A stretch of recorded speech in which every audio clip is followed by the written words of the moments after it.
신라TV 한나쌤입니다. 오늘은 바로 저번 시간 바로 뒷부분 그 삼국시대의 항쟁, 고구려 백제 신라가 서로 한강 유역을 위해서 차지하기 위해서 싸우고, 그리고 나중에는 결국 신라가 삼국 통일을 하게 되는 그런 부분 진도를 나갈 건데요. 들으시면 아시겠지만 제 목 상태가 지금 목감기라서 많이 잠겨 있어요. 그래서 최대한 발랄하게 좋은 톤으로 하려고 노력할 테니까 여러분 양해해 주시 바랍니다. 자, 5강 삼국의 항쟁과 통일. 5강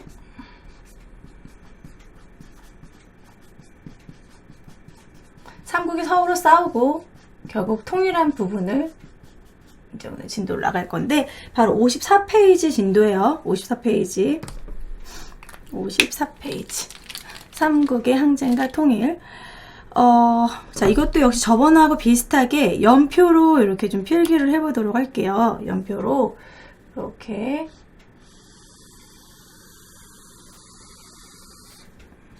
해가지고 5세기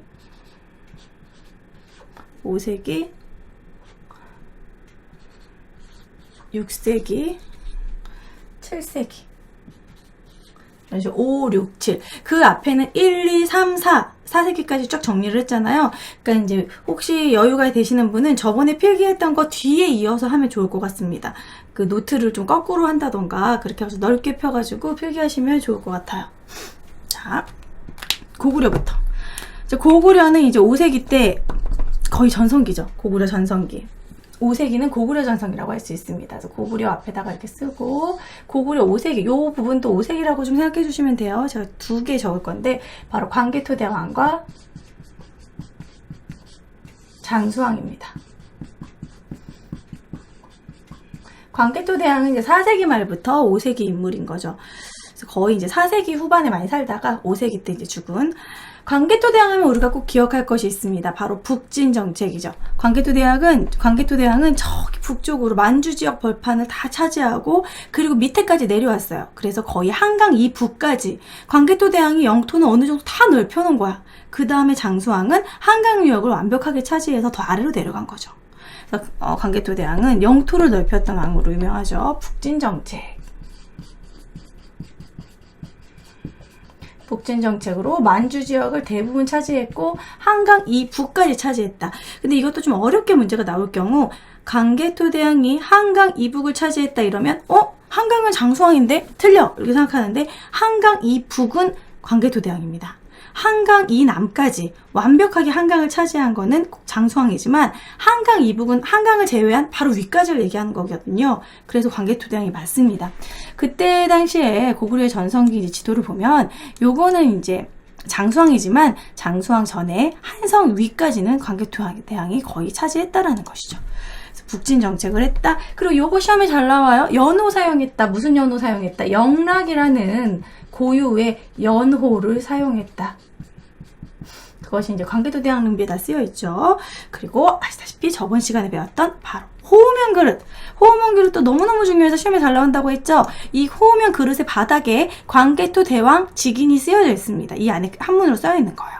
이때 신라에 쳐들어온 왜구를 광개토대왕이 격퇴해줬다.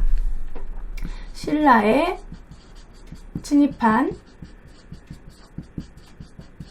왜구를 격퇴해줬다. 왜군 상관없어요. 왜구, 격퇴. 역시 호우면 그릇을 보고 알 수 있다. 그래서 광개토대왕은 요 정도 여러분들 기억하시면 될 것 같고요. 이제 장수왕으로 넘어갑시다. 장수왕은 이제 위에를 다 차지했기 때문에 아래로 내려옵니다. 남하정책. 남하정책 혹은 남진정책이라고 하기도 하는데, 자, 남하정책 끝에 결국 수도를 옮겨요. 평양천도. 수도를 국내성, 그 백두산 근처에서 여기 평양으로 옮깁니다. 아까 보여드렸던 지도 보이시죠?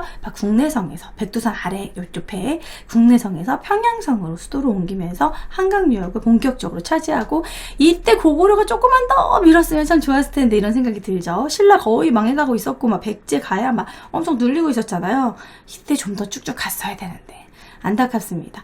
더 갔어야 되는데 수나라, 당나라 침입이 있었고, 그 와중에 신라가 당나라랑 손을 잡아버리는 바람에 이제 그게 잘 안 됐던 것이죠.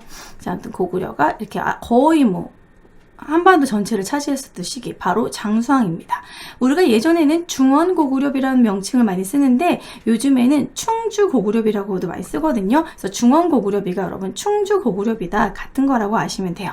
광개토대왕릉비도 광개토대왕이 죽은 후에 사후에 장수왕이 만든 것이기 때문에 장수왕이 세운 거겠죠. 그래서 이제 장수왕 때 광개토대왕릉비, 중원고구려비 보고 이 지도가 나오면 5세기 고구려 전성기다.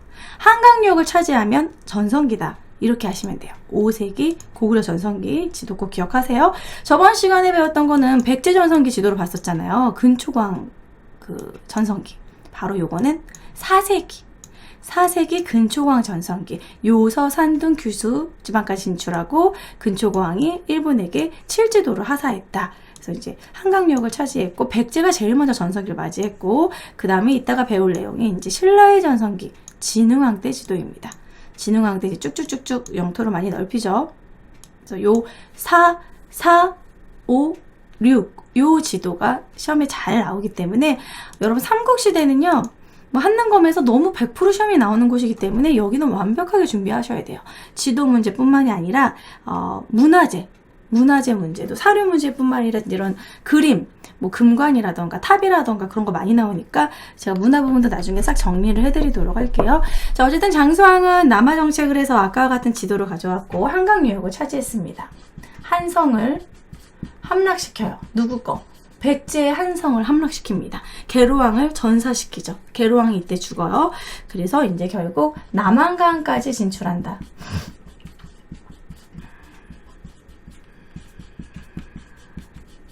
쭉쭉쭉쭉쭉 내려오고 그리고 장수왕 때 만들었던 비석이 2개가 있죠. 바로 광개토대왕릉비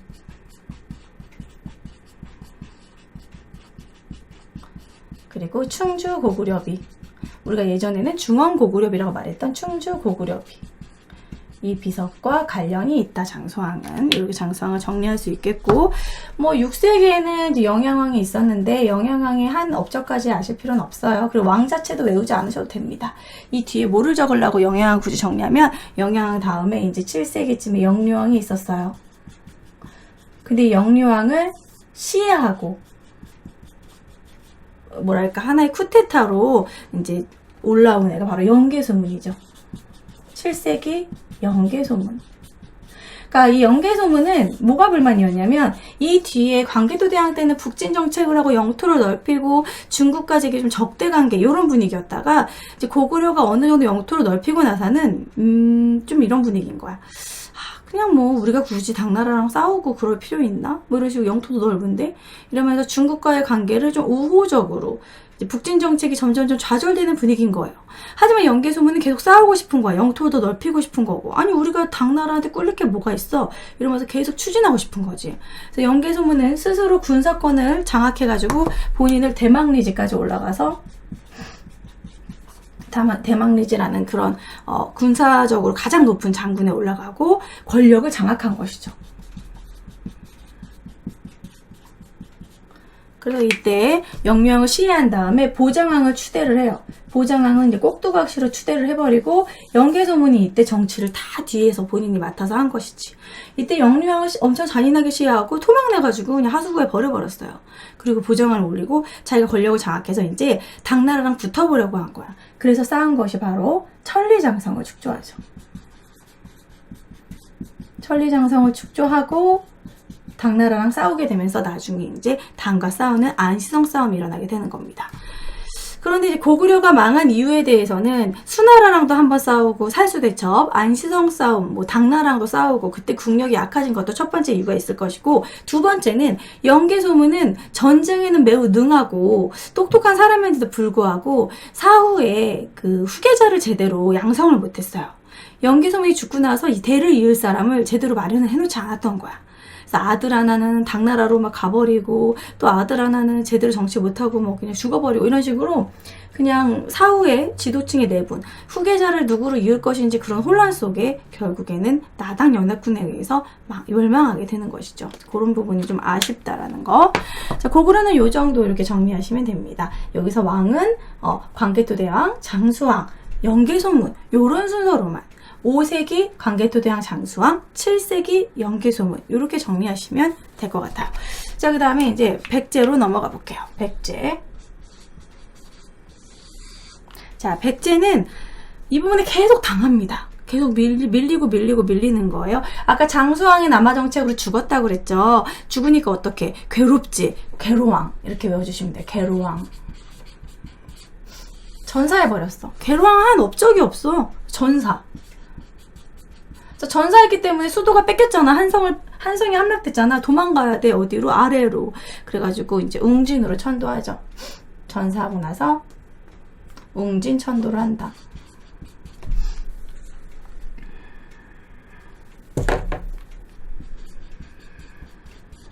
웅진천도. 자, 그 다음에 이제 계로왕 다음으로 이제 동성왕. 동서왕은 좀 정신을 차리고, 아, 우리가 여기서 살 길은 신라랑 손을 잡는 수밖에 없겠구나. 신라랑 손을 잡자. 그래서 신라와 나제 동맹을 이제 강화합니다. 배신 때리지 않는 최고의 강화 목적은 결혼하는 것이죠. 그래서 혼인정책으로 동성왕이 신라 공주와 결혼하는 것으로 이제 혼인정책으로 나제 동맹을 강화하고 어떻게 다시 어떻게 부흥을 해볼 수 있을까 막 꿈꾸고 있었어요.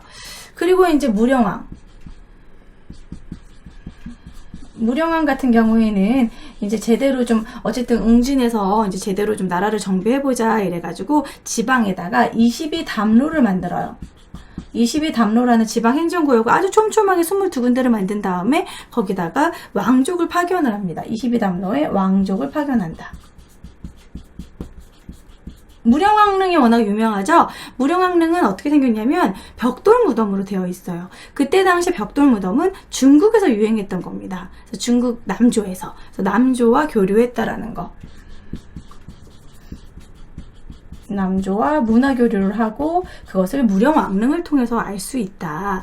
자, 그 다음에 한 명만 더 적어주시면 됩니다. 이 6세기쯤에 바로 성왕이죠. 성왕은 마지막까지 뭔가 좀 백제의 제대로 된 부흥을 위해서 노력을 하죠. 성왕 중요하고 장수왕, 광개토대왕 둘 다 중요하죠. 연개소문 중요하고. 자, 성왕은 마지막에 노력을 해서 한 번 더 수도를, 그 전에 웅진은 너무 정신없이 수도를 옮긴 거예요. 그리고 좀 웅진이 그쪽 부여보다는 훨씬 더 좁았습니다. 그래가지고 좀 넓은 터로 사비천도를 하고, 지금 부여라고 하죠. 여긴 공주고, 웅진은 공주고, 사비천도를 하고 국호를 남부여로 바꿔요. 그러니까 백제는 자기네들은 부여계통이다. 그러니까 부여가 고구려로 이제 흡수된 것이고 백제네들이 자기네들도 고구려 계통이다. 우리도 부여시다 이러면서 남부여란 명칭을 쓰는 거죠. 그래서 부여, 남부여라고 바꾸고 중앙을 아까 22담로라고 했었잖아요. 20이라는 숫자 참 좋아요. 중앙을 22부로 재개편을 합니다. 중앙은 22부. 그러니까 뭔가 좀 나라를 제대로 정비했다 이렇게 생각하면 돼. 지방은 또 5방을 설치하고 이런 식으로 중앙부터 아니라 지방까지 이렇게 좀 행정을 제대로 이제 살림살이를 정리를 한 거예요. 그래서 5방을 정비하고, 그리고 이때 나제 동맹을 인해서 신라랑 힘을 합쳐서 한강 유역을 일시 회복을 합니다. 한강 유역 일시 회복. 근데 신라가 배신하죠.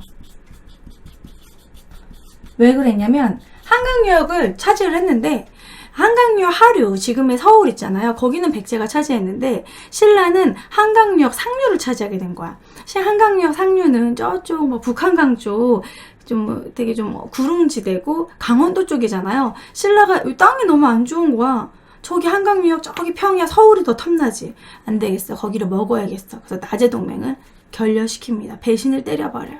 그래서 나제 동맹이 끊어지게 되고 결국 성왕은 신라로 인해서 관산성에서 전사하게 된 것이죠. 좀 신라가 약간 좀 얍삽하고 좀 배신자의 느낌이긴 하죠. 관산성에서 전사를 해버리고 신라가 배신하는 것은 결국 나제 동맹이 끊어진 것을 의미한다. 그래서 여기서는 백제 부분에서는요.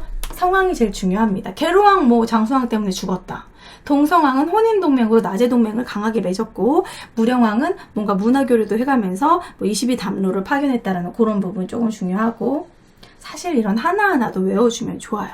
왜냐면 이 왕은 누구지? 이 왕은 누구지 모르기 시작하면 헷갈리게 됩니다. 그래서 이거는 그냥 개동무성 이렇게 해가지고 한 명씩 한 업적을 좀 꼼꼼하게 공부하시면 좋을 것 같아요.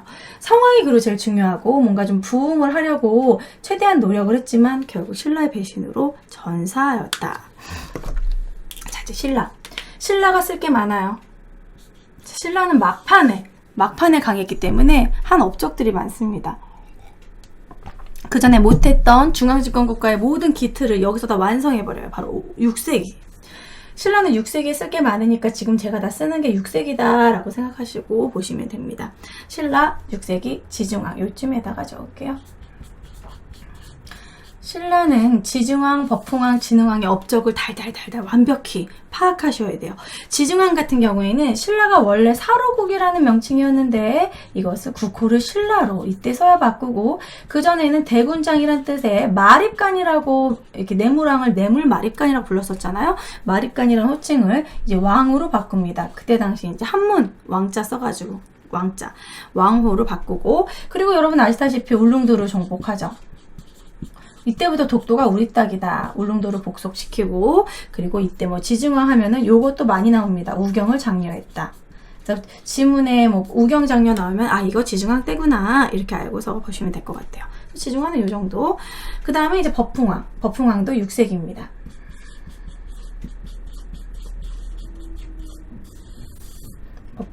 법흥왕은 하는 일이 되게 많아요.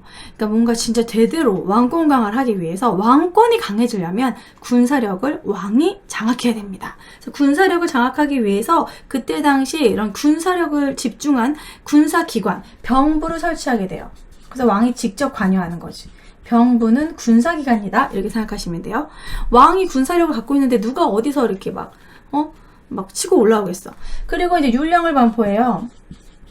율령은 법률 같은 거라고 했죠. 율령 반포하는데 이때 간직의 공복을 제정합니다.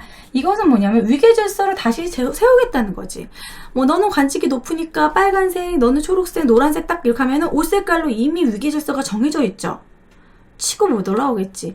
너는 그래봤자 그 색깔을 입은 낮은 관직이야. 이런 식으로 자꾸 자기의 위치를 각인시켜주는 거야. 그래서 이제 이런 식으로 서열 정리해준 거다라고 생각하시면 되고요. 골품제도 마찬가지입니다. 골품제도 신라의 엄청나게 폐쇄적인 제도죠. 골품제도는 심지어 이 골품제도에 맞춰서 자기네들끼리 결혼할 수가 있었고 그 골품제도에 맞춰서 지분 몇 칸, 뭐 술에 가마를 탈 수 있느냐 없느냐 이런 것까지 골품제도에 다 정해놓은 엄청 폐쇄적인 제도예요. 이걸 통해서도 역시 서열 정리, 골품제도를 국가적으로 정비한다. 그 다음에 이제 불교 공인. 불교를 드디어 국가 종교로 공인했다. 이때 뭐 관련된 거 문제 나올 수 있는 건 바로 2차 돈의 순교 정도. 2차 돈이 내 목을 딱 자를 테니까 그때 바로 흰 피가 나오면 그럼 불교를 믿겠냐 이래가지고 2차 돈이 순교를 통해서 공인을 했다고 하는데 정말 흰 피가 나왔을까요? 혈장이 아니었을까 뭐 이런 얘기도 있고 뭐 사리와 관련된 거다 이런 얘기도 있지만 어쨌든 흰 피가 살짝 나왔기 때문에 믿었겠죠? 그래서 법흥왕 때 불교를 믿게 됐고 이 불교라는 사상이 삼국시대에 왕권 강화 관련이 있습니다. 왕은 즉 부처다. 왕은 전생에 너무 좋은 업을 쌓았기 때문에 왕으로 태어난 거다. 그래서 왕권을 강화하는데도 되게 기본 베이스가 됐던 사상이었기 때문에 불교 공인은 마찬가지로 왕권 강화 관련이 있어요. 그래서 불교 공인 하나 더. 금관가야를 금관가야라니. 맞네. 금관가야를 정복했다. 지금 제가 몸이 안 좋아서 정신이 없어요. 금관가야를 정복했다라는 거. 그러니까 가야라는 그 동맹이 육가야 연맹처럼 6가야가 있었는데 그 중에는 금관가야가 이끌고 있었어. 금관가야는 법흥왕이 정복을 하고 나중에 대가야는 진흥왕이 정복을 하는 거죠. 자, 이제 또 6세기에 이제 진흥왕 한 명 더 있습니다. 슬슬 칸이 모자라네요. 자, 진흥왕 같은 경우에는 뭐를 외워주셔야 되냐면 화랑도는 원래 그냥 취미생활단체 같은 거였는데 국가적인 조직으로 만듭니다. 청소년을 여기서 이제 교육시키고 그런 무술도 연마시키고 이 화랑도가 진흥왕의 화랑도가 나중에 삼국통일에 큰 도움을 주거든요. 그런 김유신도 화랑도 출신이고 화랑도를 개편을 한다. 그리고 또 역시 불교를 진흥하기 위해서 그 유명한 황룡사 구축목탑 황룡사를 건립을 하고 불교를 더욱더 발전시켰다라는 거. 불교를 발전시켰고, 그리고 이제 진흥왕 때 아까 지도 보여드렸지만 한강유역을 차지하게 됩니다. 배신 때리고 한강유역을 관산성에서 성왕 죽이고 차지하게 되죠. 그렇기 때문에 진흥왕 때 최고 전성기가 되는 거고, 그리고 역시 금관가야를 정복. 왜 아까부터 계속 대가야를 정복하죠. 조금 더 내륙으로 들어왔던 고령의 대가야를 정복합니다. 자, 이렇게. 그래서 신라 같은 경우에는 진흥왕이 가장 전성기. 백제는 이제 마지막으로 어떻게 좀 중흥기를 하려고 했지만 망했지만 어쨌든 성왕. 그리고 지증왕, 법흥왕, 진흥왕 다 중요합니다. 지증왕은 특히 이렇게 국호를 바꾸고 마립관에서 왕으로 바꿨다라는 거, 울릉도 복속했다는 부분, 우경장면 이런 것들이 모두 다 여러분들이 헷갈리게 하는 지문으로 나오기 때문에 그냥 완벽하게 파악해서 외워두시는 게 제일 속 편해요. 제일 중요한 부분이고, 자, 그리고 이제 법흥왕은 병부 설치, 율령반포, 골품제 정비, 불교 공인, 금관가야 정보. 하나, 둘, 셋, 넷, 5개 다 중요합니다. 너무너무 중요하고 시험에도 잘 나와요. 그리고 진흥왕은 화랑도를 개편하고 황룡사를 건립하고, 그리고 한강유역 차지했다는 게 제일 중요하고 대가야를 정복했다라는 거. 그래서 이제 6세기에는 신라가 저희 전성기구나. 그래서 지금 적었던 이 부분이 바로 이 신라의 전성기 이때 지도입니다. 이것은 진흥왕의 전성기고요. 진흥왕이 이렇게 한강유역을 차지하고 영토를 넓혔다는 걸 알려주는 비석이 있습니다. 이것을 진흥왕 순수비라고 하는데, 맨 위부터 마운영비, 황초령비, 그 위쪽 북단에다가 이제 자기네들이 영토 차지한 거를 비석으로 표시해놨고, 저기 북한산에 북한산비 있어요. 그리고 저기 부산 위쪽에 창녕비, 마운연비, 황초련비, 북한산비, 창녕비, 진흥왕 순수비고, 또한 한강 남한강유역에 단양적성비를 세움으로써 이 비석은 진흥왕의 영토 확장을 알려주는 비석이죠. 요 지도 나오면 무조건 6세기 진흥왕 신라 전성기다 이렇게 생각하시고 문제를 푸시면 되고요. 신라가 한강유역을 차지했기 때문에 그래서 삼국통일을 할 수 있었다 해도 과언이 아닙니다. 왜냐면 이 한강유역을 센터로 차지함으로써 당나라랑 직접 교류할 수가 있었거든. 그전에는 백제와 고구려한테 막혀 있었기 때문에 간접 교류를 하다가 이제는 배 타고 바로 갈 수가 있었던 거. 그래서 나당 동맹을 맺게 되고, 그래서 이제 삼국통일을 하게 된 것이죠. 그러니까 이제 아무리 빨리 발전을 받지 못해도 처급발이 계급발이라고 이제 결국 마지막에 결국에는 이렇게 전성기를 차지했던 신라가 훨씬 더 유리할 수 있었다라는 겁니다. 자, 신라 이제 서로 싸우는 부분에서 이제 이런 흐름 왕별로 시기적으로 꼭 정리하시고요. 그리고 신라가 워낙 중요하니까 여기서 문제가 너무 많이 나옵니다. 특히 진흥왕에서는 꼭 문제가 꼭 나와요.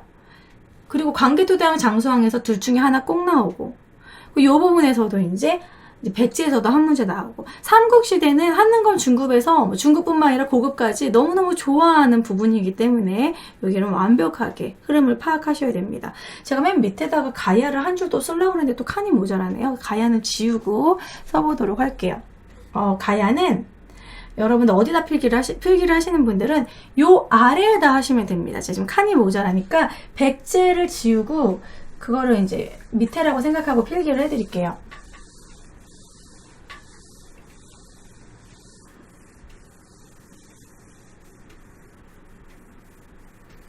왜냐면 가야는 신라한테 결국에는 복속되기 때문에 신라와 관련해가지고 필기를 하셔야 되거든요.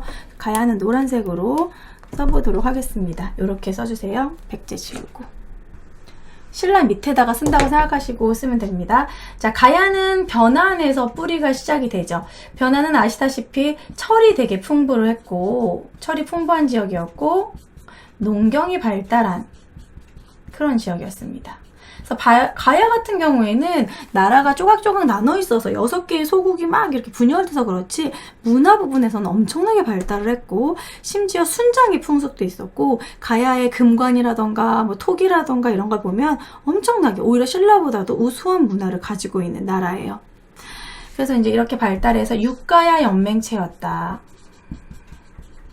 육가야 연맹체였고, 가야는 우수한 철과 이런 농사를 바탕으로 해가지고 결국 이 낙랑과 중국과 외와 중개무역으로 엄청난 이득을 얻을 정도로 괜찮게 잘 살고 있었다. 그래서 가야는 초기에는 금관가야 중심으로 발달을 했고, 금관가야는 김해 바닷가 쪽에 있습니다. 왜냐하면 중국하고 일본하고 주로 이렇게 외교, 무역 같은 거로 돈을 벌었기 때문에 김해 쪽에 있어요. 자, 그러다가 이제 김해 쪽에 있다가 얘한테, 버풍왕한테 결국 멸망하죠. 금관가야 정복하죠.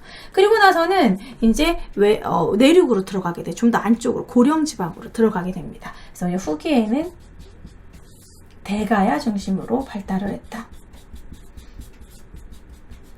그래서 여기는 고령지방, 내륙으로 들어갔다라는 거죠.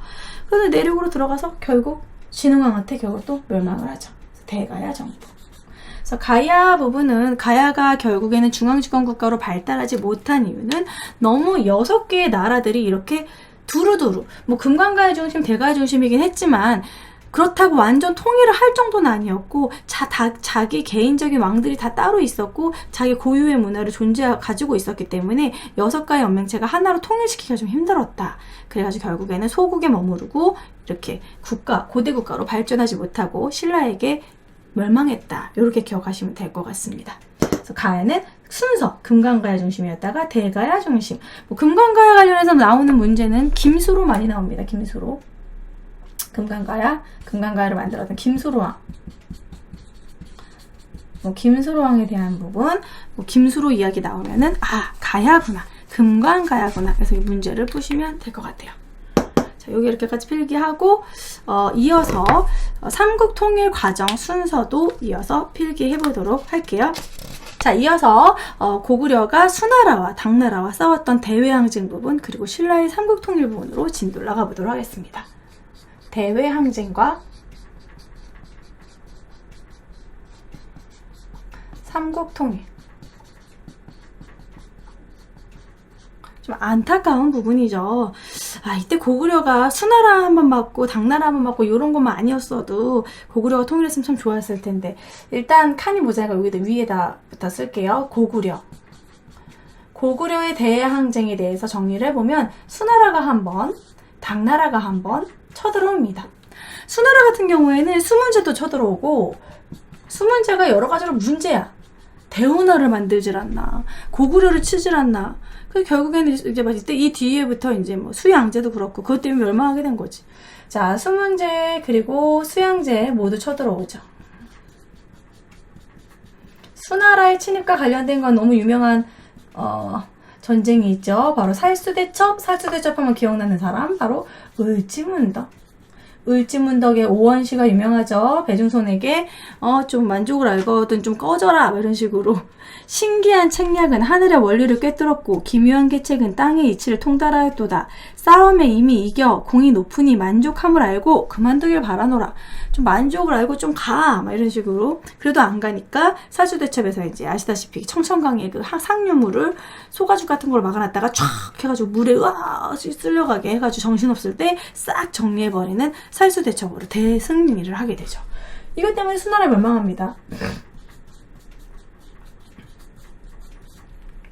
여러분, 중국 역사를 멸망하게 하는데 고구려가 한 몫을 했다라는 건 대단한 거예요. 우리가 중국을 멸망시킬 정도로, 희청할 정도로 그렇게 크게 전투에 승리를 했다라는 거죠. 그리고 당나라와 관련해서는 바로 연개소문과 관련이 있죠. 연개소문이 이제 중국에 대해서 방어 체제를 되게 강화합니다. 친선이 아니라 방어, 싸우겠다는 분위기로 가는 거죠. 천리장성을 쌓을 정도로 너네가 쳐들어오면 우리는 싸우겠다, 그런 분위기를 만듭니다. 그래서 당나라가 쳐들어오죠. 당태종이 침략을 하러 오고, 그래서 우리가 그걸 크게 막아낸 전쟁이 바로 안시성 싸움이죠. 그래서 당나라의 침입도 어쨌든 막아냈어요. 당나라가 얼마나 열받겠어. 부들부들 열받겠지. 그런 와중에 신라가 당나라한테 가서 우리랑 손을 잡고 우리 고구려 멸망시킵시다. 고구려 땅 니네한테 줄게. 이런 식으로 우리 한강 이남만 우리한테 줘라. 이런 식으로 이제 신라랑 손을 잡을 때 당나라는 솔깃했겠지. 가뜩이나 고구려 멸망시키고 싶었는데 잘 됐다. 이래서 나당동맹이 결국에는 나당동맹이 결성된 거다. 이렇게 이해하시면 될 것 같습니다. 자, 그다음 이제 본격적으로 이제 신라의 그런 삼국통일 순서 여기 쭉 이렇게 적어보도록 할게요. 첫 번째, 나당동맹. 나당동맹을 결성을 합니다. 이때 사실 신라가 백제 의장한테 막 당하고 신라의 많은 성들이 함락되고 그런 분위기였어요. 신라가 이제 백제한테 막 자꾸 이렇게 당하니까 신라가 먼저 고구려한테 도움 요청을 했었어요. 보정왕한테 가가지고 연개 소문이 있을 때 이제 도와달라고 했었는데 고구려가 그러면 니네 원래 우리 땅이었던 중령, 원래 우리 땅이었던 한강 땅을 줘라. 그랬더니 김춘추가 그건 제가 모르는 일이다, 안 된다 이런 식으로 얘기해가지고 홧김에 김춘추를 가둬버렸어요.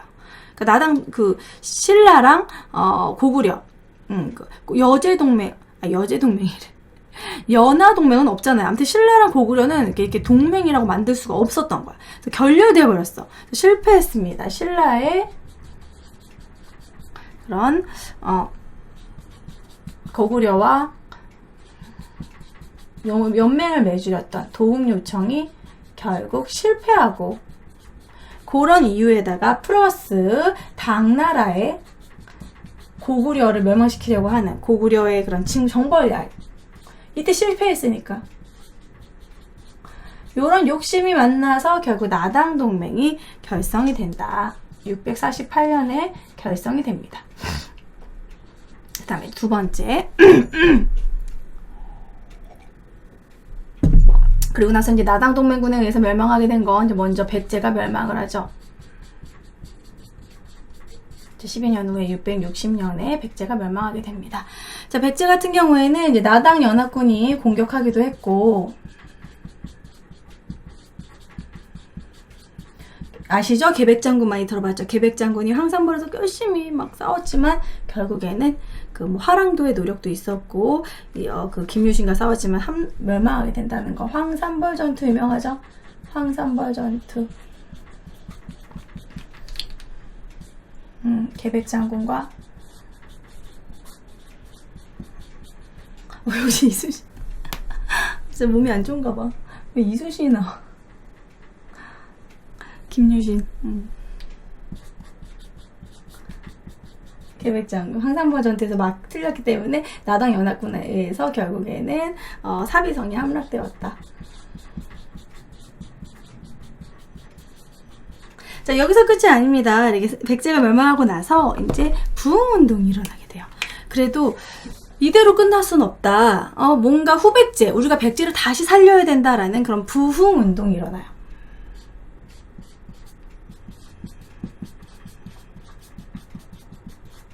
부흥운동도 앞글자 따서 외울 수 있는 걸 좀 알려드릴게요. 유명한 사람 이름만 기억합시다. 복신, 도침, 흑치상지,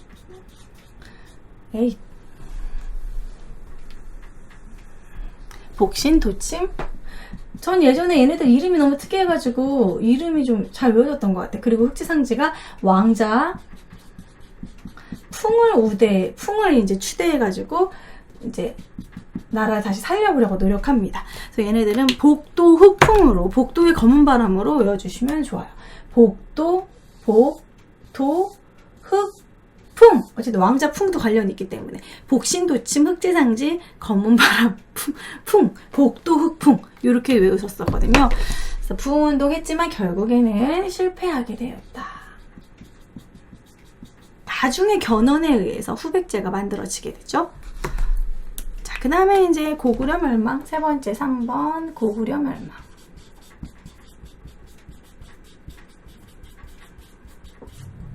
고구려 멸망, 660, 8년 뒤, 668.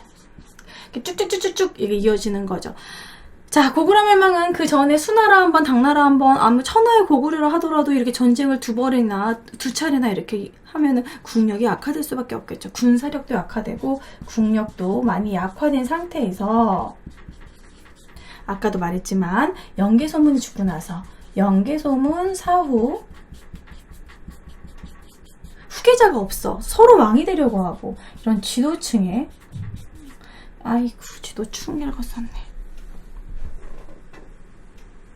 지도층 쓰지 말고 연개소문 사후에 이런 내부의 분열 때문에 결국에는 더욱더 국력이 약화돼서 멸망할 수밖에 없었다. 그래서 이로 인해서 결국 평양성이 함락되었다.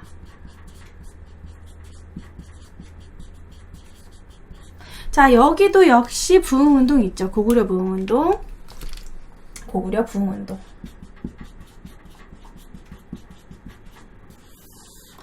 자, 고구려 같은 경우에는 이제 그 서자, 보정왕의 서자였던 그 건모잠 안승 고현무가 있는데 안승을 왕으로 추대를 하면서 부흥운동을 합니다.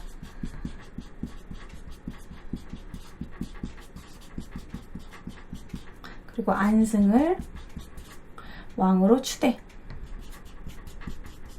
세 명의 이름이 이제 나와요. 건모잠, 고현무, 안승. 건모잠, 고현무, 안승. 건모, 고, 안. 앞글자만 따서 외우시던가 건모잠, 고현무, 안승 나오면 고구려 부흥운동이나 이렇게 기억하시면 될 거예요. 이거는 제가 어떻게든지 외우게 하는 뭐 이 김건모 씨로 해서 만들려고 했는데 할 수가 없어. 김건모, 고, 안. 떠오르지가 않아. 아이디어가. 자, 넘어갈게요.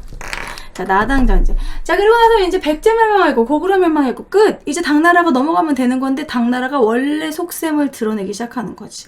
당나라는 그냥 우리나라를 전체를 다 차지하고 싶었던 거야. 욕심이 끝이 없었던 거야.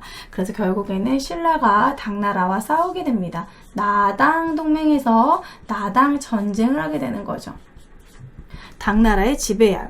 당의 한반도 전체 지배 야욕을 보여줬고 그것으로 인해서 세간대 자기네들 거점을 마련하는 것을 이렇게 군사지역을 만듭니다. 그것이 바로 이제 고구려에는 안동 도호부. 나 왜 자꾸 내 머릿속에 나오는 글자랑 써있는 글자랑 다르게 나오겠어. 도호부. 자, 고구려. 자, 백제 같은 경우에는 웅진성 들어보셨잖아요. 웅진 도독부. 자, 신라 같은 경우에는 계림. 제가 예전에 학원에서 강의할 때 학생들이 왜 얘는 도독부인데 고구려만 도호부예요? 이렇게 많이 물어보시거든요. 도호부는 도독부보다 훨씬 상위 개념입니다. 우리가 예를 들어서 주소를 말할 때 서울시, 성북구 뭐 이런 식으로 무슨 동 뭐 이렇게 식으로 시, 구, 동, 서울시, 성북구, 뭐 도남동 뭐 이런 식으로 있잖아요. 그럼 이게 고구려가 이 도호부가 구인 거고 이거 부가 도독부가 동이다 이렇게 생각하시면 돼요.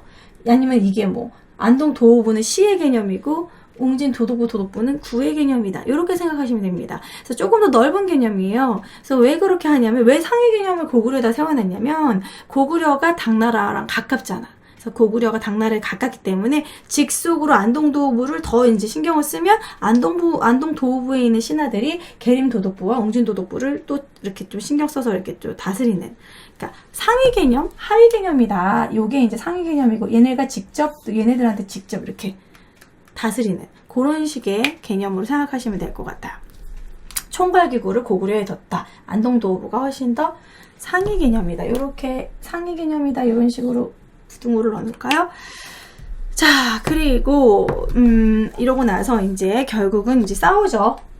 이것에 대해서 대항하기 위해서 이때 백제, 고구려와 이런 백제 유민들을 모두 융합해서 당나라랑 엄청나게 열심히 싸우게 됩니다. 그것이 바로 매소성 매기전투, 매소성 기벌포 전투. 그래서 이 전투 때 크게 승리를 하고 당나라를 결국엔 몰아내게 된다. 매기전투, 매소성 기벌포 전투. 그래서 당나라를 이제 몰아냈어요. 이제 본격적인 5번 드디어 이제 삼국 통일을 완성하게 된 거죠. 삼국 통일 완성.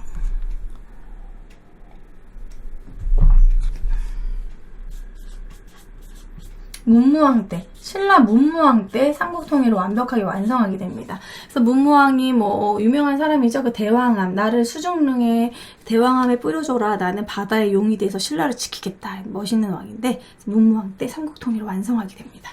이 부분은 이런 문제가 나올 수 있겠죠. 의와 한계. 너무 중요하죠. 요거는 이제 뭐 중고등학교 때 서술형으로도 많이 나오잖아요. 내신 서술형으로도 많이 나오는데 의의는 어쨌든 고구려 유민 그리고 뭐 백제 유민들을 다 버리는 것이 아니라 얘네들을 모두 포용했기 때문에 어쨌든 한 민족으로서 이렇게 좀 합쳐졌다. 문화가 합쳐졌다라는 부분이 있고 그리고 이제 민족 문화가 하나로 합쳐졌기 때문에 이런 민족 문화의 기틀을 우리나라 민족 문화의 기틀을 마련하게 됐다. 이 말은 이제 사실 고구려는 많이 이제 합쳐지지 않았지만 백제랑 신라가 손을 잡았기 때문에 그 유명한 불국사의 석굴암 다보탑은 백제인이 모두 지금 만든 거예요. 통일신라 때 그 유명한 막 그런 성덕대왕 신종부터 탑부터 그런 거 다 남아있는 건 결국 백제의 그런 장인들과 그런 문화적인 교류 합쳐졌기 때문에 우리 민족문화의 기틀을 마련하게 됐다. 어쨌든 그래도 통일의 의의가 있다라는 거. 그리고 이제 매수성 기벌부 전투를 통해서도 결국은 당나라를 이제 쫓아내고 통일을 했다라는 거. 한계는 혼자 못했다라는 거죠. 당연한 얘기 그렇죠. 외세 지원, 당의 도움으로.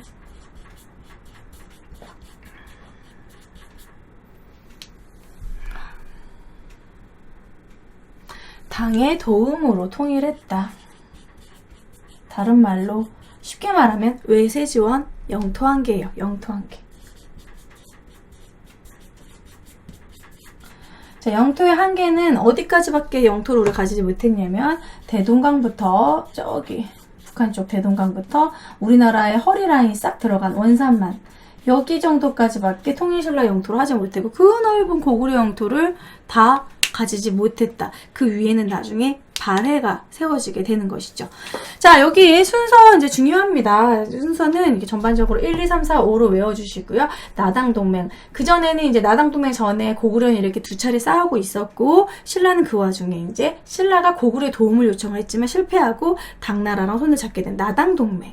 그리고 백제가 먼저 멸망한다. 황산벌 전투, 계백과 김유신의 싸움, 부흥운동, 복도 흑풍. 고구려 멸망, 결국 이제 고구려도 이런 전쟁으로 국력이 악화된 상태에서 연개소문 사후의 내부 분열로 힘이 약해진 상황에서 멸망해버렸고 건모장, 고현무, 안승. 나당 전쟁, 당나라가 그냥 돌아가지 않아요. 한반도를 다 전체 지배하려고 하고 안동도호부, 웅진도독부, 계림도독부 요것도 중요합니다. 매소성 기벌부 전투로 결국에는 승리했고 결국 삼국통일을 완성했지만 의와 한계가 이런 것이 있다. 의는 뭔가 그래도 고구려 백제 신라 모든 고구려 백제 유민을 소용을 했고 민족문화 기틀을 마련했지만 한계는 외세 지원, 당의 도움을 받았다는 것과 영토의 한계가 아쉽다. 이런 순서로 외우시면 될 것 같아요. 이게 55페이지까지의 진도 내용이고요. 이어서 문제 한번 풀어보도록 하겠습니다. 네. 56페이지 펼쳐보시고요. 56페이지.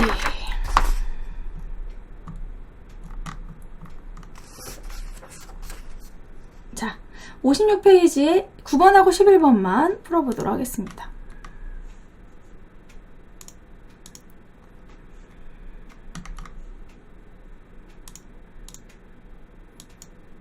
제가 지금 딴 게 다 없어졌나? 잠시만요.